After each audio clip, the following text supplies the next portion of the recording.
Chapitre 104, la scène effacée. Le relais marchait vite, un peu trop vite, pas parce qu'il voulait fuir Yvon, mais parce qu'il voulait fuir sa propre mémoire.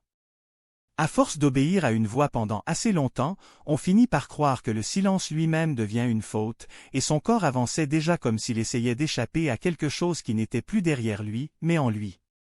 Yvon gardait une distance exacte, ni trop proche pour l'écraser, ni trop loin pour le perdre. Poutine restait entre eux comme une barrière vivante, calme, dense, impossible à ignorer. Ils passèrent devant des vitrines, des passants, des lampadaires et des voitures qui glissaient lentement dans la neige sale.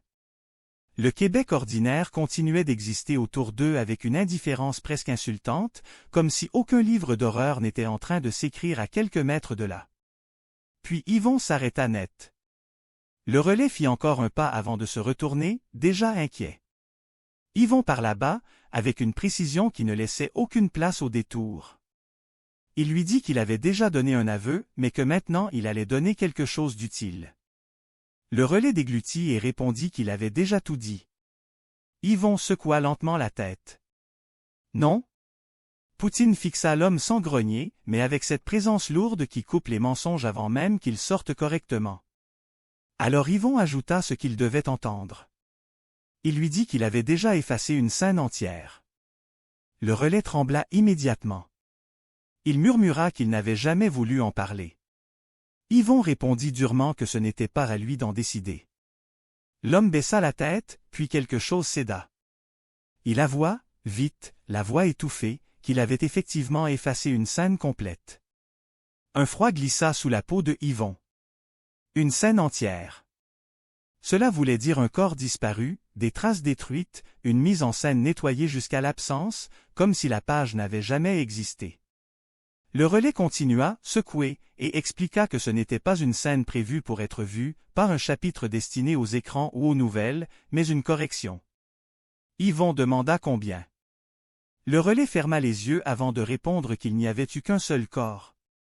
Un seul corps effacé complètement, pensa Yvon, pouvait être plus terrifiant que 10 retrouvés. Parce qu'un seul corps effacé prouve une capacité absolue. Cela montre non seulement qu'on peut tuer, mais qu'on peut aussi décider ce que le monde aura ou n'aura jamais le droit de voir.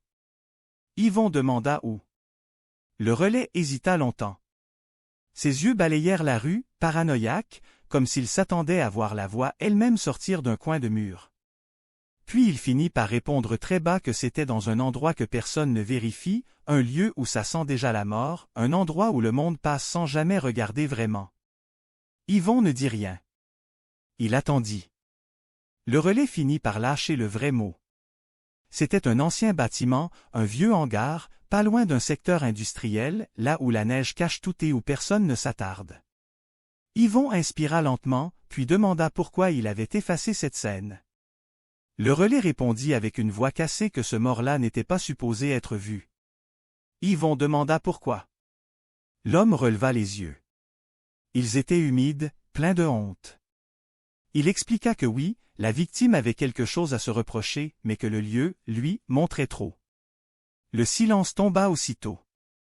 Même Poutine émit un petit son bas, comme si le chien sentait lui aussi que quelque chose venait de déborder du cadre. Le narrateur ne tolère pas les morts innocents. C'est sa règle, son autorité, sa manière tordue de tenir son livre. Mais il ne tolère pas non plus les scènes qui révèlent trop de mécanique, trop de structure, trop de préparation visible. Le relais continua, presque à voix morte. Il expliqua qu'on voyait trop comment tout avait été préparé, qu'il y avait trop de traces, trop de logistique, trop de...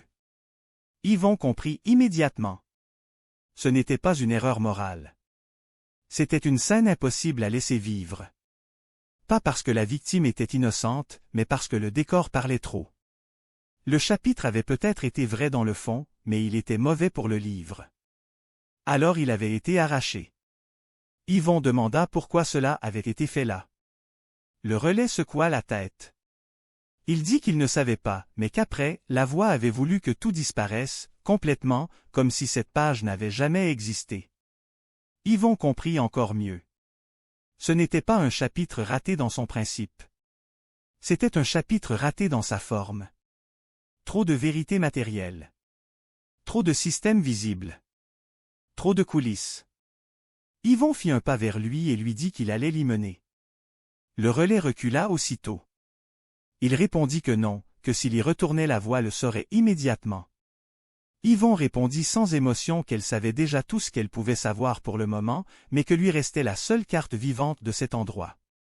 Le relais trembla encore, puis finit par hocher la tête. Il accepta, mais à une condition implicite dans sa voix blanche. Pas longtemps. Pas de détour. Et surtout aucun appel. Yvon acquiesça. Ils montèrent dans le véhicule. Poutine s'installa calmement. Le relais se mit à donner des directions, d'abord par rue, puis par artère, puis par zone de plus en plus froide, de plus en plus industrielle. Le décor changea lentement. Il y avait moins de beauté, moins de vie, plus de béton, de clôtures, de conteneurs et de bâtiments qui avaient l'air d'avoir été oubliés par le monde. Puis ils arrivèrent. Un hangar. Un vieux hangar. Des portes métalliques rouillées, des graffitis effacés par l'hiver, un endroit où personne ne vient pour se sentir vivant. Le relais pointa l'entrée avec une voix devenue presque blanche. Il dit simplement que c'était là. Yvon coupa le moteur. Personne ne bougea pendant quelques secondes. Dans ce silence, Yvon sentit tout de suite que l'air était lourd. Pas seulement parce qu'il s'agissait d'un lieu de crime, mais parce que c'était un lieu qu'on avait nié volontairement. Un lieu où la vérité avait été enterrée non pas pour protéger un innocent, mais pour protéger la structure même du récit. Yvon sortit du véhicule. Poutine aussi. Le relais resta assis à l'intérieur, incapable de bouger davantage. Yvon s'approcha du hangar. La porte n'était pas verrouillée. Elle n'en avait pas besoin. La peur faisait déjà la serrure. Il posa la main sur le métal et poussa doucement. La porte grinça, et l'odeur le frappa immédiatement. Du froid, de l'humidité, du vieux béton, et quelque chose d'autre, un reste, une trace qui refusait de mourir complètement. Poutine entra le premier, le museau bas, avançant lentement dans l'obscurité du bâtiment. Yvon suivit. Et là, il vit. Pas un corps. Pas encore. Mais des marques. Des traces de nettoyage beaucoup trop parfaites pour être naturelles. Des zones trop propres sur un sol pourtant sale. Des brûlures. Des fragments minuscules qu'un œil ordinaire aurait ignorés, mais qu'un homme comme Yvon ne pouvait pas manquer.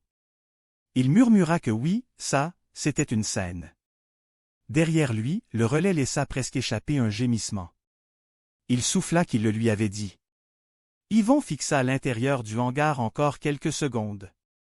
Et il comprit. Il venait de trouver une page arrachée. Pas une faute morale du narrateur, mais une faute de mise en scène. Un endroit où le livre avait montré trop de lui-même, trop de ses mécanismes, trop de sa matière. Et si le livre avait déjà laissé voir ses rouages quelque part, même une seule fois, alors il pouvait encore saigner.